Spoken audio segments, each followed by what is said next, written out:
All right, all yours. All right. Thank you so much for having me, Nimrit. Really appreciate it. I do want to kind of put in a couple of things before I get into the content. One, I help run a meetup, and I will say that speaking or volunteering with meetup has been one of the great things in my career. And I don't know exactly what level of talks you typically have, but there's nothing that's taught me more about something than actually like writing a talk about it and teaching it, because you think about all the nooks and crannies and you get great questions. So strongly encourage anyone who's on the call who's thinking about doing a talk. It sounds like there's some support with CJUG, so I strongly encourage you to do it.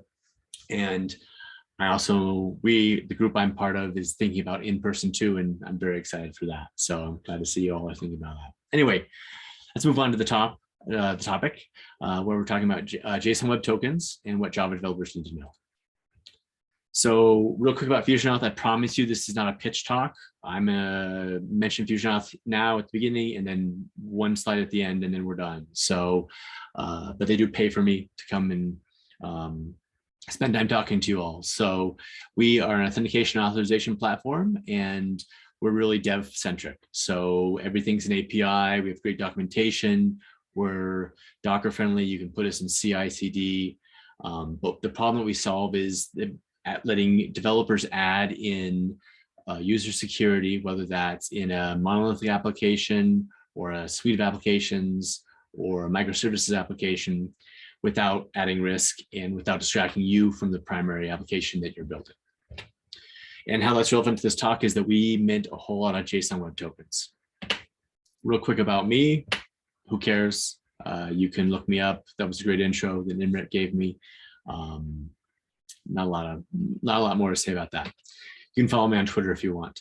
I do have the chat window open, so I always like for talks to be a conversation rather than me talking at you for 40 minutes or whatnot. So if I say something that's flagrantly wrong or that you have more questions about, please feel free to just pop it in the chat, and I may try to finish the slide that I'm currently on, but I'm happy to stop and pause during my presentation. Oh, what I'm going to cover. I'm going to talk about JSON Web Tokens briefly. I'm going to talk about the problem they were created to solve and walk through some architectural issues. We'll discuss validation of JSON Web Tokens, which is really important. We'll talk briefly about bearer token concerns, and the reason why that's important is JSON Web Tokens are typically used as bearer tokens. We'll talk about some problems that I've seen people have with JSON Web Tokens and how you can avoid them. That's the foot guns idea of shooting yourself in the foot. We'll talk briefly about refresh tokens, and then I'm going to cover JSON Web Token revocation and how that works. So JSON Web Tokens are the topic of this talk. They are pronounced JOT, actually. So if you want to feel like you're on the inside, you can say JOT. Otherwise, I often say JWT as well. They are a standard. The main one is 7519, but there are 3 or 4 other standards kind of around that. 7517, 18, I think 19 and 20 are all around JSON Web Tokens. One thing that's important to note is they can be both either signed or encrypted. So a signed JSON Web Token, you have surety in the integrity of the message, that it hasn't been changed over the wire by somebody else other than the initial creator of the message, but anybody can see the contents of the JSON Web Token, which obviously, you know, depending on your security posture, may be problematic or may not be. Encrypted JSON Web Tokens, on the other hand, you actually, the data is encrypted and only the holder of the decryption key can actually view it. So most of my experience and the vast majority of the JSON Web Tokens I've seen in the wild are signed. So that's the main focus of this talk, but it's worthwhile for you to know that there's 2 different kinds of JSON Web Tokens, 2 different families. So JSON Web Tokens are often used as stateless portable tokens of identity, and that's the main use case that I'm going to talk about tonight. And what do I mean by that? By stateless, I mean that they are self-contained. You can verify the integrity of a JSON Web Token without reaching out to any centralized server and, you know, saying, hey, has this been changed? Has this been modified? Has this been tweaked? They're portable because they can be shipped around basically any place you can put a value in HTTP. They can be in a header, they can be in a cookie, they can be as a form parameter. Even though they are JSON and have curly braces, they're encoded in such a way that they are HTTP friendly. And then as far as identity, they often represent a principal, somebody who is trying to do something, somebody or some entity, I should say, who's trying to do something. So because of those three attributes, they're really great for APIs and microservices, because you can have one server do authentication and then generate this token that gets passed around to other servers or other services. And those services can look at that token and know who the holder of that token is, with some caveats about like securing that token, but they can know who that holder of that token is without ever talking to that centralized server that actually did the authentication process. For that reason, they're produced by a lot of different identity providers, FusionAuth being one of them, and they're widely supported. And I don't just mean by other identity providers, I mean by client libraries and documentation and videos and educational material. So they, no technology is perfect. They have their issues, and we'll talk about some of those foot guns in the future, but they are a very widely supported token format that has a lot of strengths. So let's talk about the problem that JSON Web Tokens are a really great fit for. So we have this over-engineered to-do API here, where we have our clients over there on the left, we have our APIs in the middle, and then we have data stores on the right. And the user API is what's going to manage our users, and then the to-do API is going to manage our to-dos. And obviously, in a real-world application, you'd probably have more than two services, but this is good for just demonstration purposes. The user API and the data store looks a little bit like this. You're just mapping users to roles. And the to-do API just has to-dos. It doesn't have any reference to the user, except for a user ID, which is not a foreign key. It's just a string that is stored, because you do need to have some way to know which to-dos are associated with which user. But there is no foreign key, because of course you can't have foreign keys across a set of databases. So how does this app work, this over-engineered to-do app? Well, first thing that happens is the client needs to log in, because we want to end up showing the user these to-dos. So they're going to post some credentials to an endpoint, and that user API is going to verify those credentials, right? It could be username and password. There could be other additional layers or factors of authentication there. We don't really care about that for the purposes of this talk. At some point, the user API validates that this is a valid user, and then creates some JSON and passes that back to the client.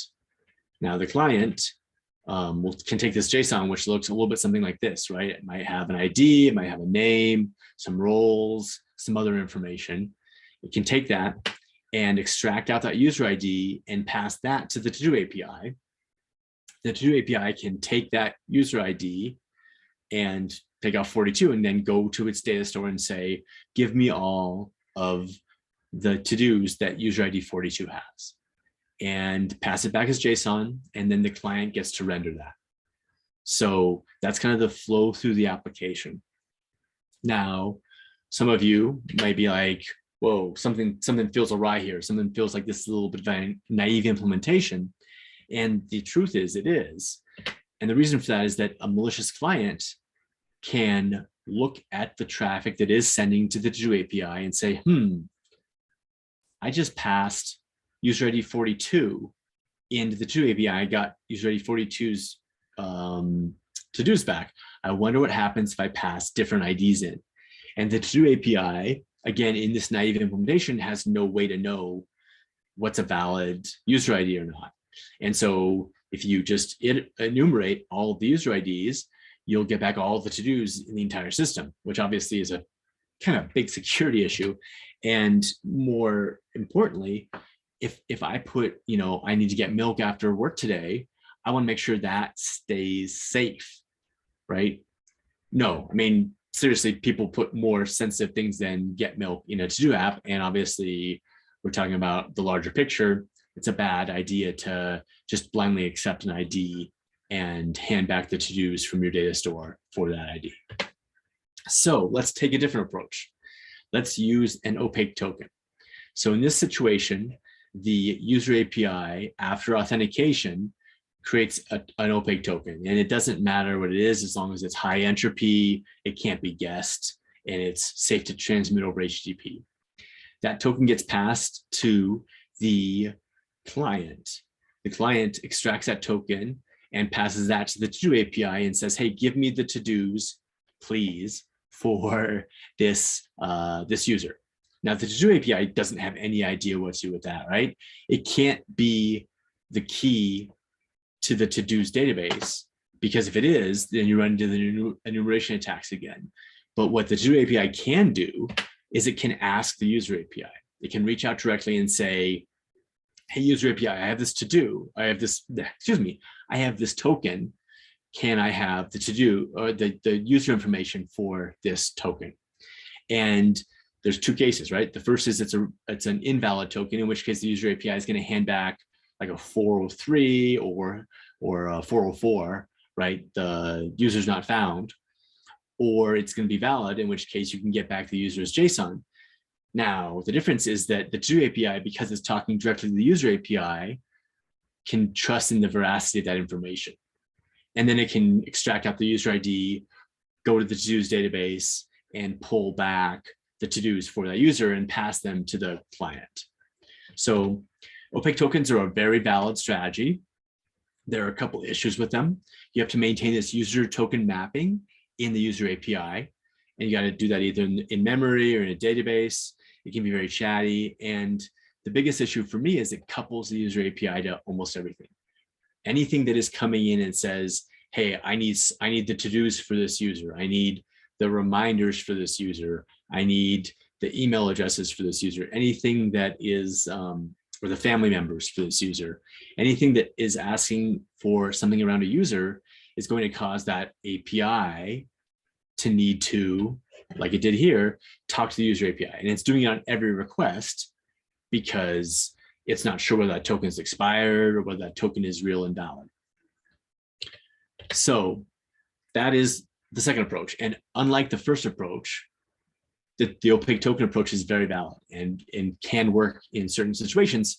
We're all engineers here. You just need to make sure that you're aware of what trade-offs are happening.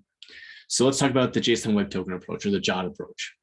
So in this case, the user API generates a JSON Web Token instead of an opaque token, and it passes that JWT to the client, and the client passes that to the to-do API. In this case, the to-do API can actually extract the value of that JWT and extract information from it. And because that JWT has been signed, the to-do API doesn't need to talk to the user API. It knows, and we'll talk about how it knows, but it knows that the contents of that JWT haven't been changed by a malicious client. So it can extract out the user ID and then go ahead and look in the to-dos database for that user and then pass that JSON back to the client. It can be signed either with a public-private key pair or a symmetric key. And we'll talk a little bit later on about which choice you should make. The big win, of course, is that you can validate a JSON Web Token and extract the data out without ever talking to the user API. So you decouple those two services. And then another benefit is that a JWT, because it's a JSON object, it can contain roles and other metadata that may be useful to the to-do API in determining what functionality to allow, right? If you come in with a role of admin, you might have a different set of privileges or even functionality than you would if you came in with a role of, say, viewer. So this is a JSON Web Token in all of its glory. And this is a signed JSON Web Token. I just want to reiterate that. Every signed JSON Web Token has 3 parts. Every encrypted one, I believe, has 5.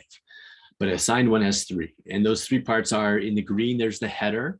In the blue, it's the payload. And in the tan, it's the signature. So the header and the payload are both just base64 URL encoded strings. And if you have a base64 decoder, you can plug this string in and you'll get a JSON object out. The header contains metadata. So that's information about the JWT, what algorithm was used to sign it, and other information like that. The body or the payload is where things get really interesting.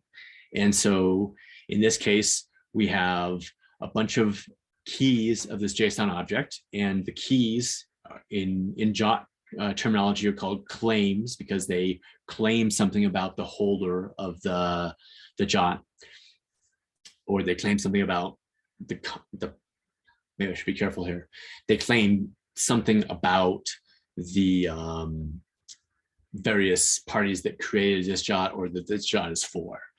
I'm going to talk more about these claims in a little bit, but the important thing here is that they don't just have to be JSON primitives.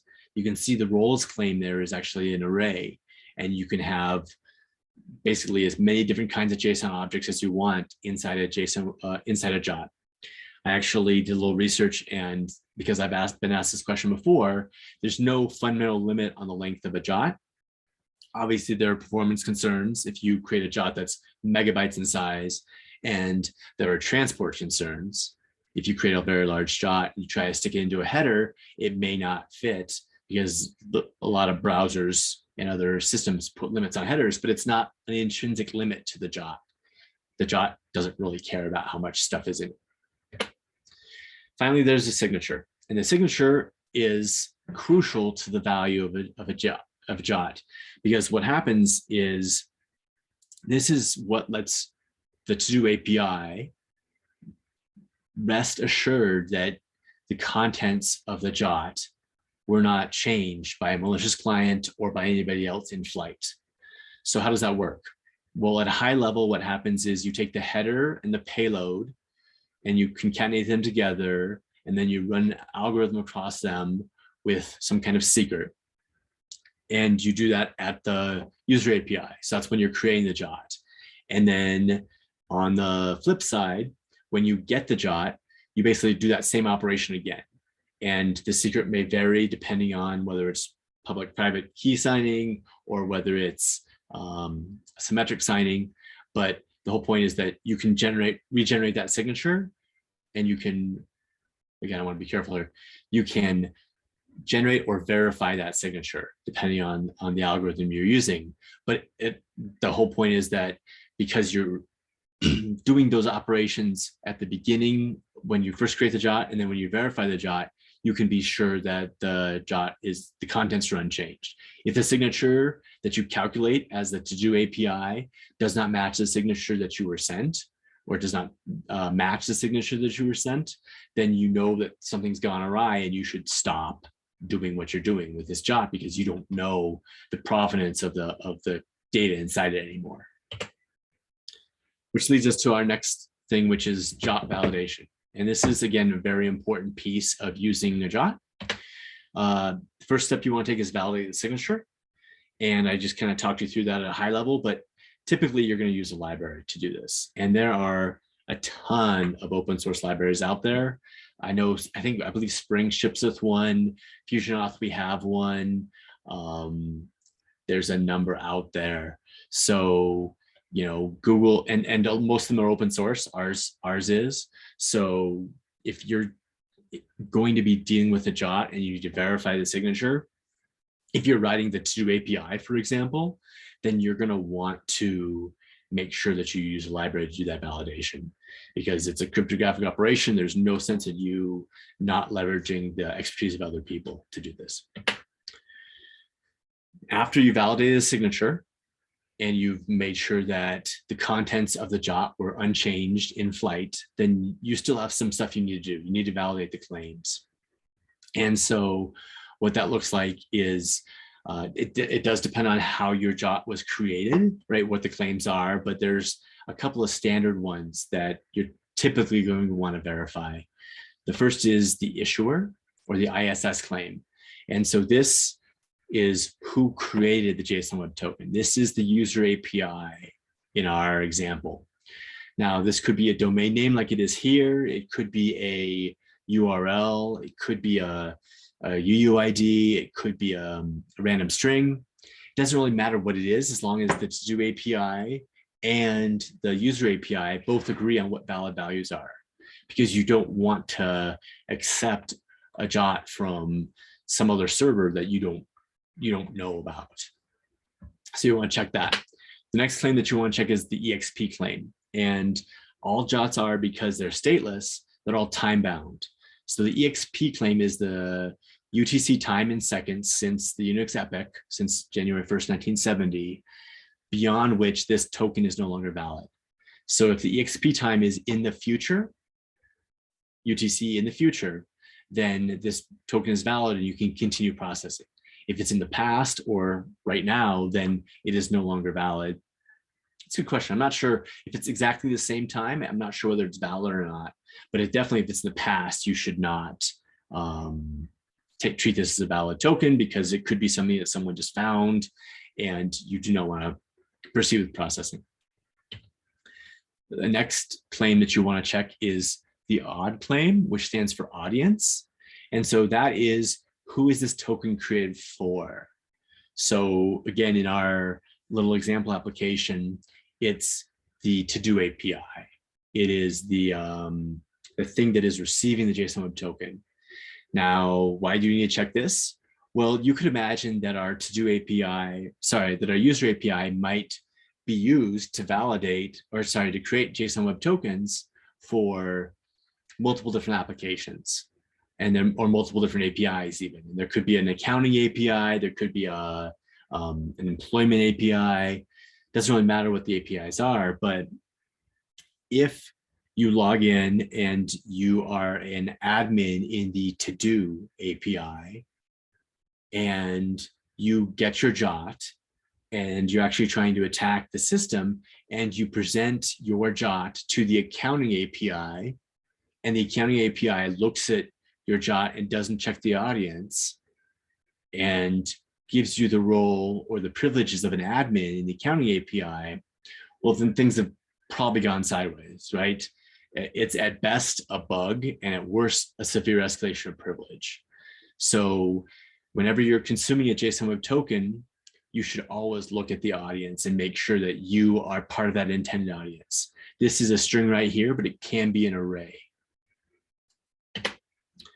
So I'm going to show a bit of code right now around validating audiences. So this is a GitHub repo that there's a link in the presentation.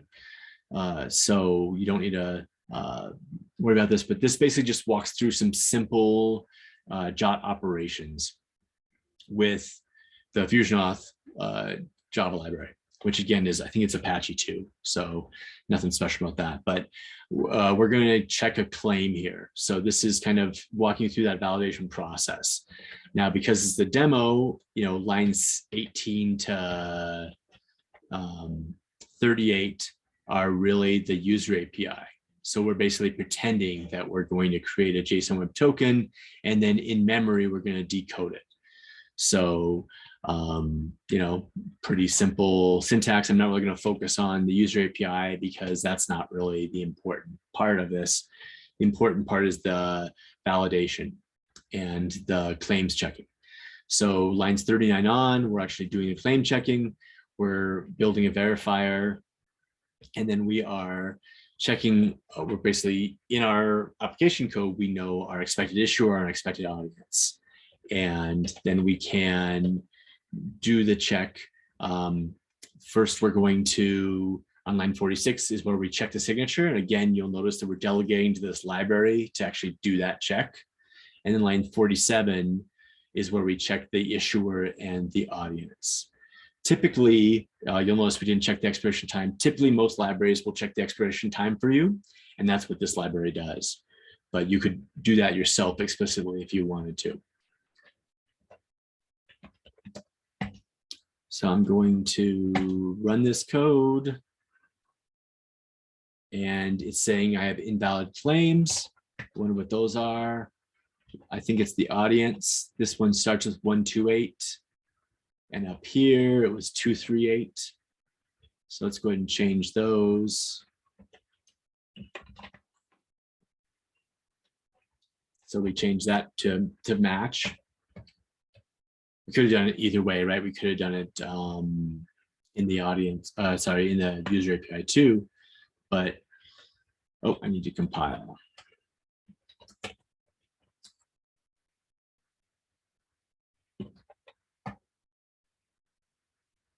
There we are. So again, this is the encoded JSON Web Token, the thing that's going to go into my headers, go in my cookie, wherever I'm going to store it. And then this is the value, the JSON object that I get at the end, and that I'm going to use as my kind of token of identity. All right. So before I step into bearer tokens, does anyone have any questions right now?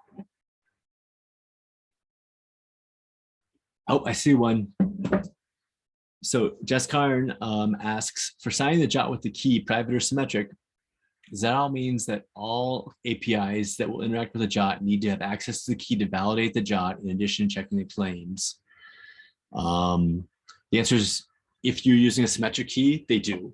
And I'll talk about why that can work and that can't work in certain situations. If it's a public-private key, then the private key is used to sign the JWT and the public key is used to verify it. So in that case, the user API has the private key, but the to-do API needs to somehow get a hold of the public key, which there's some ways to do that, but that's typically a more common pattern. Another question is, does the client receive the JWT from the API response or in some other way?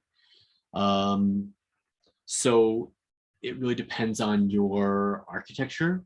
Basically, the JWT is delivered by the user API somehow. And I can talk about how we've seen done with FusionAuth. I don't know how much, typically you can send it down as a cookie. You can send it down as a value in the like a response to a post. It depends on kind of what your client is doing and how your client's going to secure it. Hope that answers your question.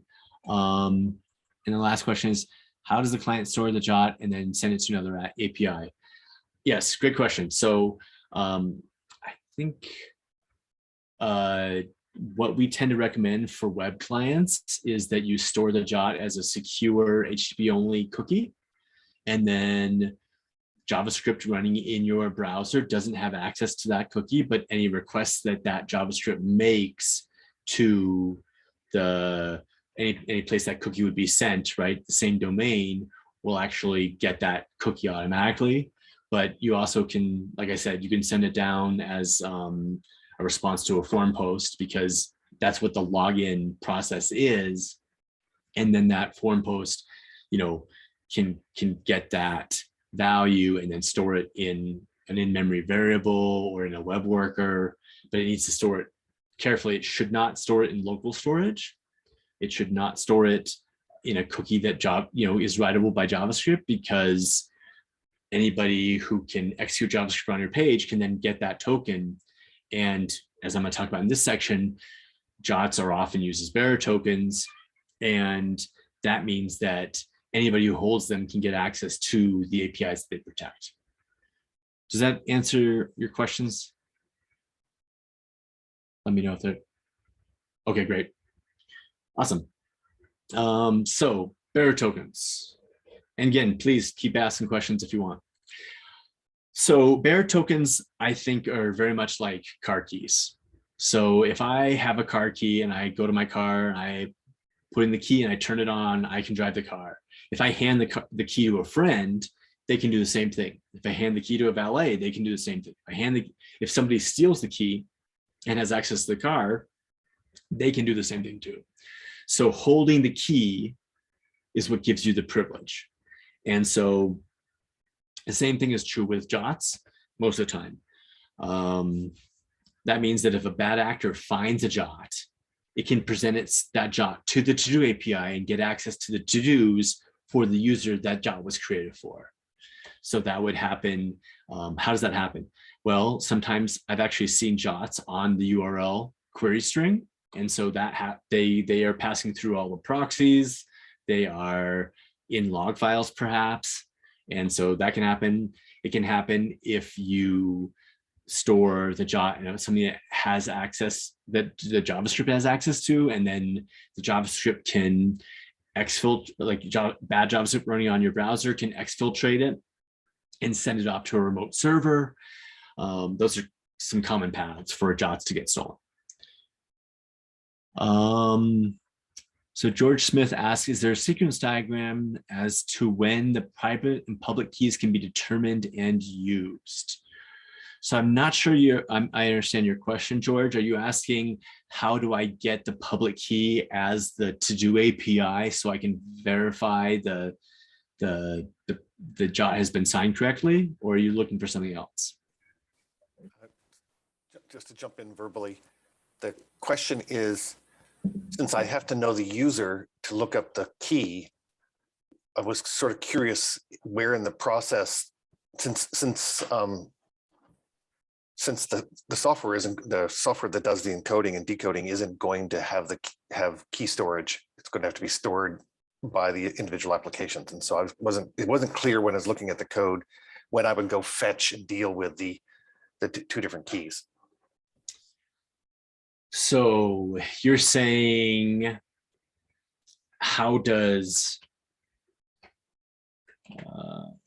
pull up the code. You're saying, how does this verifier get the key? Is that what you're asking? Yes. Great.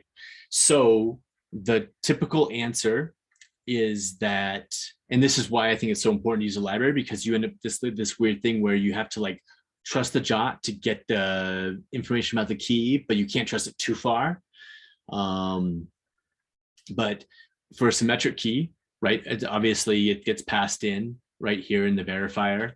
But for an asymmetric key, you actually pass it the public key or a URL where it can find the public key. And we'll talk a little bit further on in the JWT header that I talked about where it stores metadata. There's actually a key identifier that says, hey, this is the key that this JWT was signed with. And then you can actually go extract that out, or library can extract that out and then go to a well-known URL and examine all the public keys that are published there and say, oh, this JWT was signed with key ID 123, and I'm going to find the public key that corresponds to key ID 123. Does that answer your question? Yes, thank you. Great. All right. So if you're going to store the token, I covered some of this earlier with some of the question that just Karen asked, but for storing the token, you can store it server side, right? And then in that case, you basically have this little proxy that all requests come through, and that's the token is stored in the session. This is called the BFF pattern. And then you basically just pass a session cookie down to the client. And this is good because the bearer token never gets exposed to the JavaScript browser or native client where you don't have a lot of control, but it's bad because all requests have to be routed through a single kind of point, and you end up having sticky sessions. So that can work. It definitely is a good option. Another one, if you don't want that kind of choke point, right, that BFF to have all your requests routed through, you can, as I mentioned earlier, pass down a cookie as secure and HTTP only. Now that still, you still have some threat vectors there, right? If the attacker can somehow create a host on your domain or a page on your domain the content they control, then they can have the JavaScript request that page, and that page will get the cookie and then be able to get the token from that. Or you also have the more prosaic security concern of someone doesn't log out of their browser and they're in the public library, and somebody else goes and looks at it and examines the cookies and says, oh, wow, that looks kind of like a JWT. Okay, I'm going to take that and like see what I can do with it. But you aren't as worried about somebody. If you store a JWT as in local storage, then suddenly you have to worry about everybody getting access to that. And actually, I think AWS Amplify does do that. Last time I looked, so not everyone follows our guidance, but shockingly. And if it's on a mobile device, you want to put it in secure storage, right? So that's just like application specific, application only storage, or you could also put it in a key store. So some common issues are what I call foot guns with JWTs. There are lots of configuration options. It's a powerful, flexible tool. As I've already mentioned, you want to use a library, you want to verify your claims. So you want to take care of some of that validation. Some you can delegate to a library, but other things that are business logic, you simply have to do, right? You're going to have to check your audience because there's no way a library can know which audience it should be. They can contain arbitrary JSON data, which is really powerful, but if you're using a signed JWT, you want to make sure that you don't put any secrets in because, again, anybody who can get access to that JWT can read those secrets. So no social security numbers, preferably no data that can leak information about the system.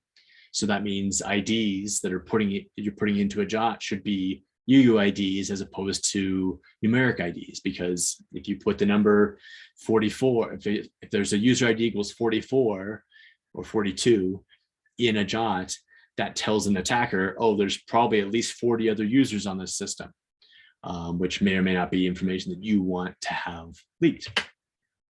So Grumpy Cat says, don't put anything in a JWT that you don't want somebody else to be able to see. It's fine for being like a reference that you can kind of pass around, but don't put any secrets in there. If you use the symmetric signing algorithm, which tends to be HMAC, I think that's the only one that's required to be supported. You want to make sure you pick a nice long string for your secret.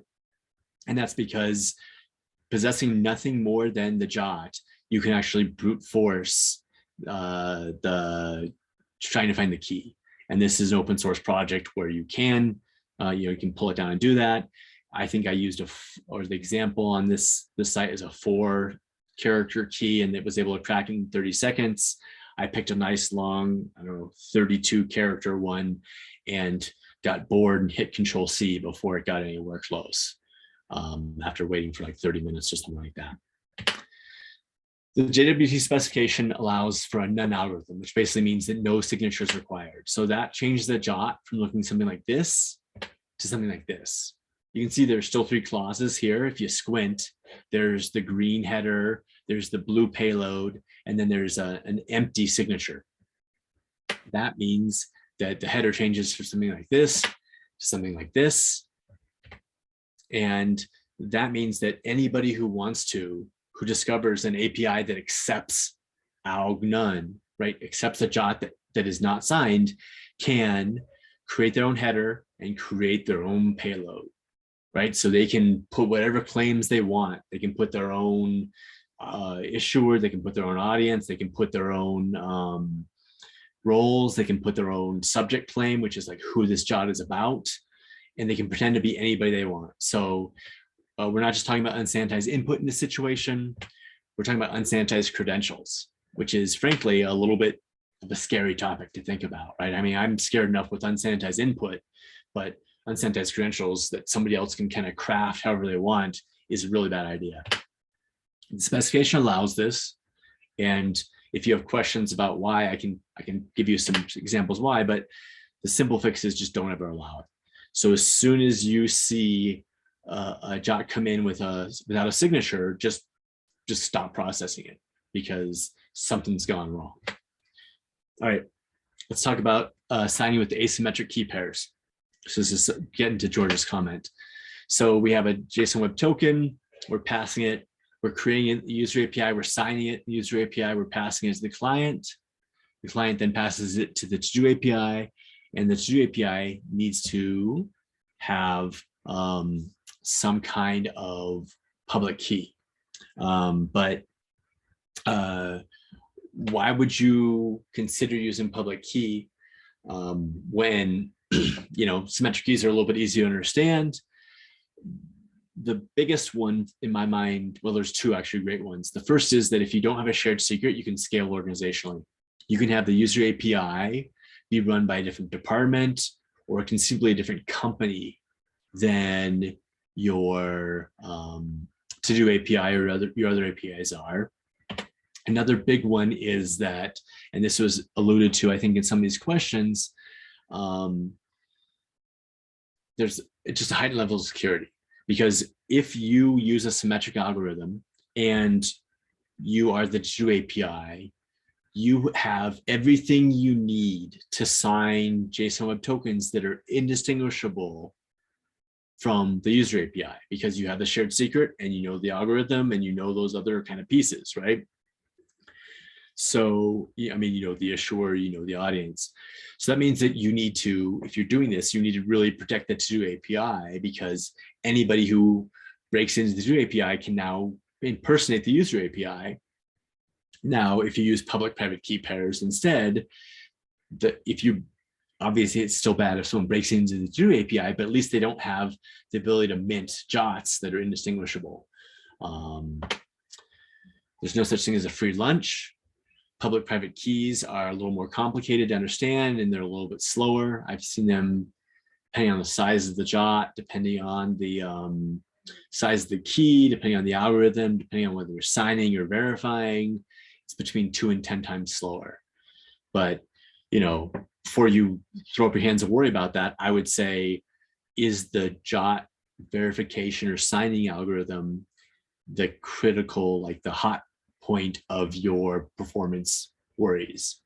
I would submit that probably getting something from the database is a little bit more of it, or maybe going over the network is a little bit more of it. But it's worth kind of calling that out as a downside. So how does this work? Again, we kind of talk about the JWT being generated.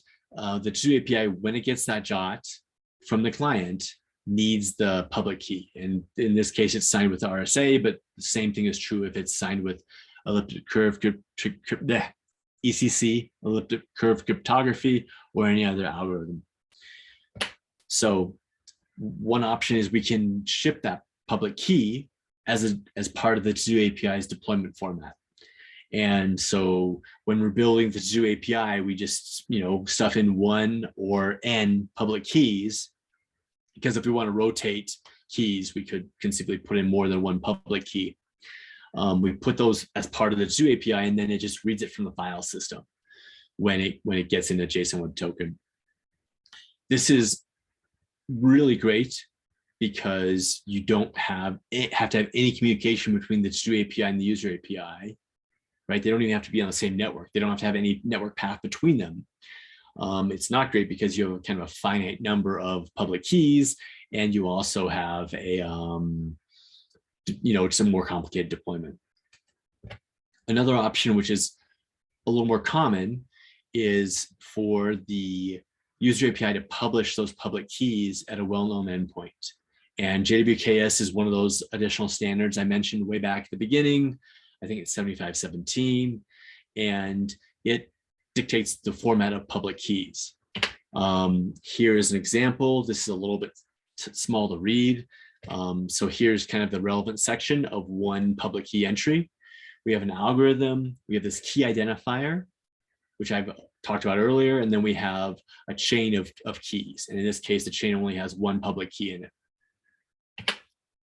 The JWT that comes in has a key identifier as well. And so the library or whatever software you're using to verify the key can say, oh, this key identifier starts with UK0. I'm going to pull down the public key that has, you know, that matches that identifier. And then it uses that to verify that the JWT was signed by the corresponding private key. So refresh tokens. Refresh tokens are kind of a key part of any JWT-based system. And the reason for that is that JWTs, because they're bearer tokens and because they give access to data, are supposed to be short-lived, you know, seconds or minutes. Refresh tokens can be longer lived, and refresh tokens can be presented to the user API to create new JWTs. So why would you introduce this additional token type? Like, what is it by? Well, Imagine a world without refresh tokens, but still using a JWT-based authentication system. So now a JWT is eventually going to expire, right? Because the expiration claim is required for a JSON Web Token. And when that expiration time is in the past, the to-do API should no longer accept it. So I have two options as a developer. Again, this is the world without refresh tokens. The first is I make the JWT really short in time, right? Like maybe it's only good for a minute or two. And then when that JWT expires, the client, the to-do API says, hey, no way, Jose, you're not getting access to your to-dos anymore. Well, I can send the user back to re-authenticate. And then I'll get a new access token, a new JSON Web Token, and then I can present that to the to-do API. Everything's happy and good, except for the user's probably not very happy because they have to authenticate every couple of minutes. The other option is as I say, screw it, I'm going to make my JWTs good for a month. No one's going to mind authenticating every month. That's great for the user experience, but there's obviously a large security risk there, because if someone exfiltrates that JWT or someone finds a way to get a hold of it, they don't have access for a couple of minutes, they have access for a month. And so they can store that off in their system, and then they can like probe your system, and they can store that off, and then they can probe your system and basically pull out data for that entire month. So refresh tokens let us walk that line of having short-lived JWTs, but without requiring the user to authenticate every time. How does that work? Well, we have the user API, and it generates, after the user authenticates successfully, both a JWT in the gray and then the refresh token in the purple. And the JWT and the refresh token are both sent down to the client, and they both need to be stored securely. I want to make sure that we're on that same page there. And then the JWT is presented to the to-do API, back and forth, back and forth. Every time there's a request to the to-do API, the JWT is presented. And the to-do API is doing all that great validation stuff that we talked about, right? Checking the claims, making sure the signature is good, yada, yada. Eventually that JWT expires, and then the to-do API sends back like a 403 or a 401 and says, hey, basically your authorization is no longer good for these to-dos. The client can catch that and then say, well, gosh, my JWT's no longer good, but I have this refresh token. And it presents that refresh token to the user API. Now, the user API has a lot more context about the user, right? It knows if the user's paid their bills. It knows if the user's logged out. It knows if the session's still valid, the user's still signed in. And so it can, if the refresh token is valid, if the refresh token, if the user's still kind of engaging with the system, then it can create a new JSON Web Token. And then it can pass that JSON Web Token, conceivably with the refresh token, back to the client, and the client can present that new JSON Web Token or that new JWT to the to-do API. And the new JWT will be good for another 5 minutes or another 10 minutes. So that's basically the refresh token flow. Because of the way JWTs work, if you're talking about logging users out, basically you're talking about revoking the refresh token. How does that work in practice? Well, the client basically says, hey, the user behind the client says, hey, I want to log out. And the client sends a message to the user API and says, hey, this refresh token is no longer valid. Mark it revoked in your system. The user API does that, and then the client deletes the JWT and the refresh token locally. Which leads to the next question logically, which is, hey, what about that JWT? Is that JWT still floating around? Is that JWT still valid? And the answer is yes, it's valid until it expires. So if you need immediate revocation, you have a couple options. And they all work by pushing state someplace else, basically. So the answer to can you revoke JWTs is sort of. If a user's JWT has been stolen or we want to otherwise revoke it, we have a couple options. We can rotate keys.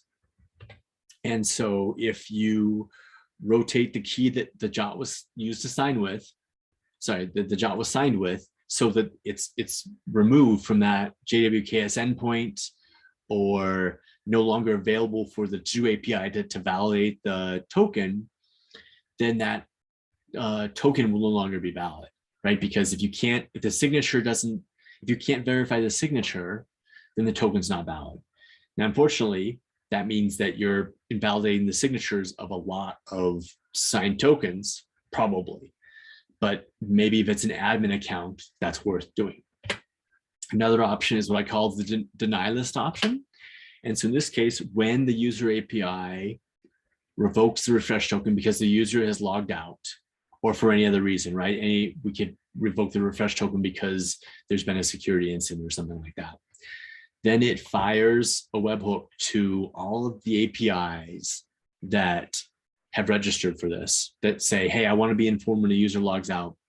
And then those APIs are responsible for keeping a record of which tokens, which users have which users or which JWTs, depends on how you want to implement it, have been revoked, right? Or which users have been logged out, which JWTs have been revoked. And so they can store in Redis or an in-memory database or wherever within the user database if they want. And then when a request comes in with a JWT, there's one more validation step, right? You're not just checking the issuer, the audience, the expiration time, the signature. You're also saying, hey, are you on this list of revoked JSON Web Tokens? And if you are, then again, it's a failed validation.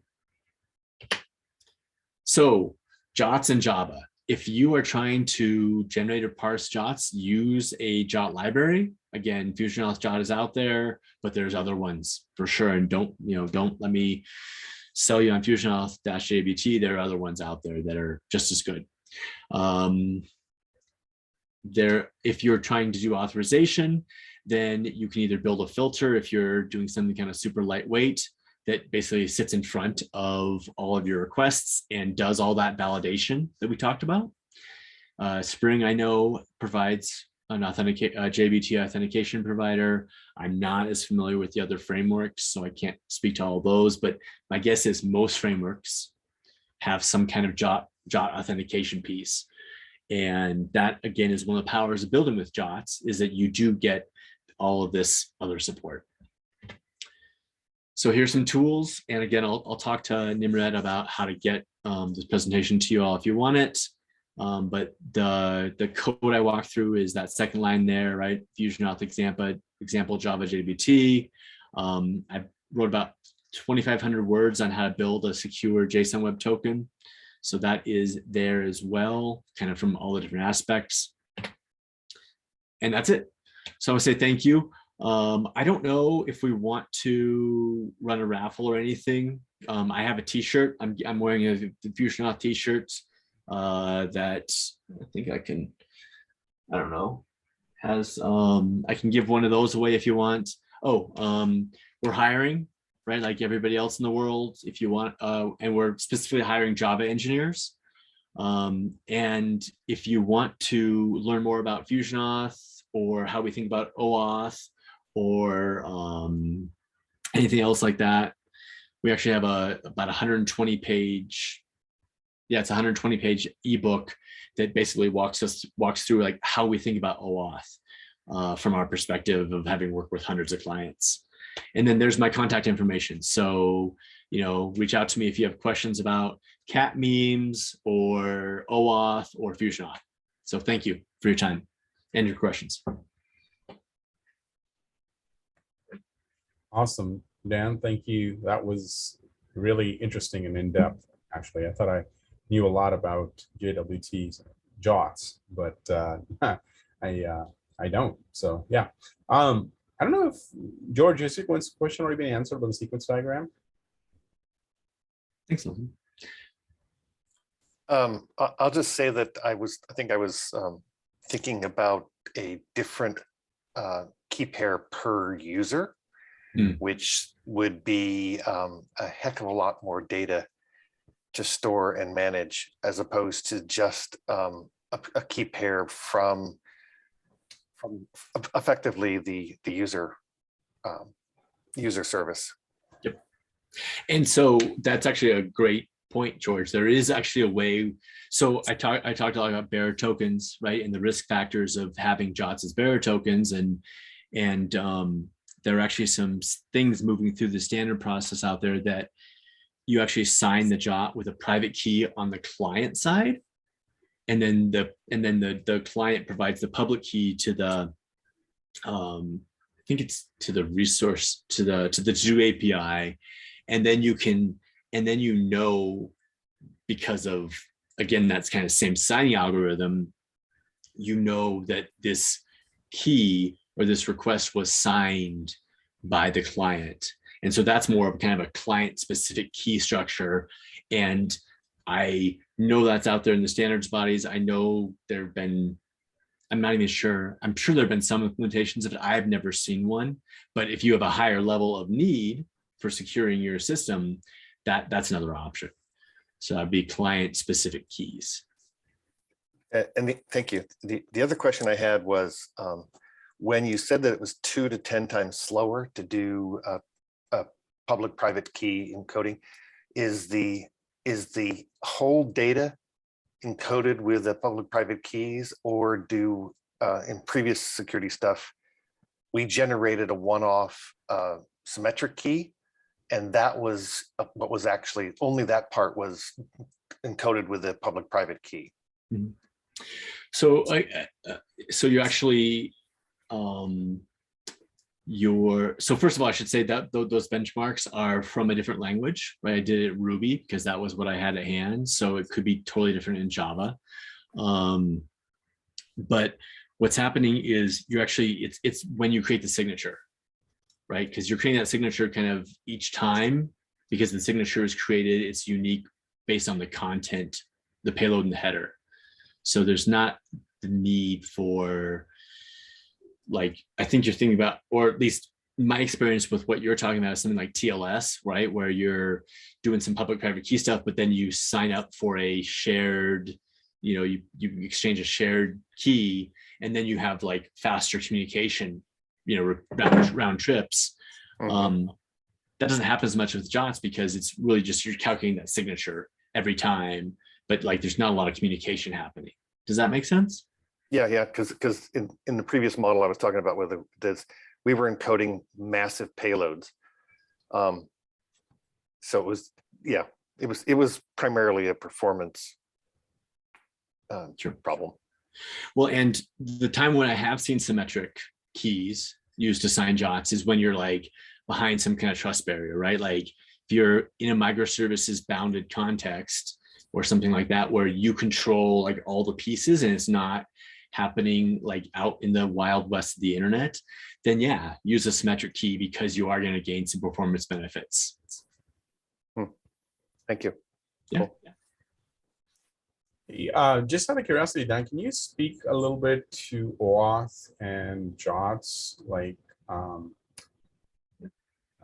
what, how the differences between them or similarities, and they're not quite the same thing. So I was wondering if you could speak to them a little bit. Sure. Yeah, and I actually have a whole other presentation about kind of OAuth and like some of the different grants. Happy to talk, give that talk. Maybe I'll fly out to Seattle in the summer and see whether it's available there, because that's a beautiful time of year to visit. So OAuth is a process for securely delegating access. And the whole point of OAuth is you go through all this dance and you basically let a user give their credentials to one trusted source, and then those credentials are processed and transmogrified and end up with a token that is then presented to other services. And that token is like a short-lived credential that is kind of, you can trace it back to the original authentication event, but no one who holds that token can actually like see the credentials that were used to create the token. OAuth 6749 is one of the OAuth specifications, and 6749 and 6750, and they do not specify anything about the token format other than that it is opaque. And so what that means is that no one knows what that token is not like defined in any way, right? Like it can be an arbitrary string of digits. It can be, you know, base 64 encoded string. It could be anything. It only like, it doesn't really mean anything to anybody except for the server doing the authentication. So JWTs are often used as that token, but they don't have to be. But if they are, they have some other benefits in terms of being able to be examined by, say, the to-do API, instead of the to-do API having to ask the user API to decode the token. I hope this is kind of what you're looking for. But JWTs are sometimes, and JWTs can be used entirely apart from OAuth as well, right? Like if you just need to encode something up and have it get passed around and make sure you can verify the integrity of it, you can use a JWT library and never touch OAuth. But in my experience, a lot of OAuth servers, what are they called? Authorization servers are the things that do the OAuth thing, right? That they do the authentication and they generate the token. And a lot of them generate JSON Web Tokens for some of the subsidiary benefits of it. Oh, thank you. Yeah. Looks like we got a question from Mitch there. Right. Talk about zero. I hear talk these days of zero trust architectures. Typically, are JWTs being used for that? So they can be. And I don't have presentation up, but I actually have a presentation where I talk about like the 3 different ways that JWTs can be used kind of at that trust barrier. But yeah, they're good because they're, again, well supported and they can contain a bunch of information and you can verify the integrity, right? So you can, if you are an API gateway, you can get a JWT and then you can validate it. You can do all that stuff to verify that it's a good JWT, and then you can pass it on to a service behind it, and that service can do the same validation on it, right? And so, you know, there are other alternatives to JWTs for that kind of situation. You can do the same thing with API keys or whatnot, but the time boundedness of JWTs and the kind of wide support and wide understanding of them mean that they are a good option for kind of internal, basically little bits of authentication or authorization. I should be careful here, but yeah, so you can. I don't know if you have more specifics around that, but you can absolutely use JWTs. Basically, you stick them in the authorization header or in some other header, and then the microservices can examine each of those and do that validation themselves. Okay, great. Thanks, Mitch. Awesome. All right. With that, we're at 7:15. So unless anybody has any more final questions, we will leave it at that. So last call. Any more questions? Great. All right. Well, thank you all. Yeah, really appreciate it. Thank you, Dan. That was very enlightening. And you are most welcome to come to Seattle in the summertime, the 6 months out of the year where Seattle is awesome. And with that, let me just stop the recording here. Thanks, Jack.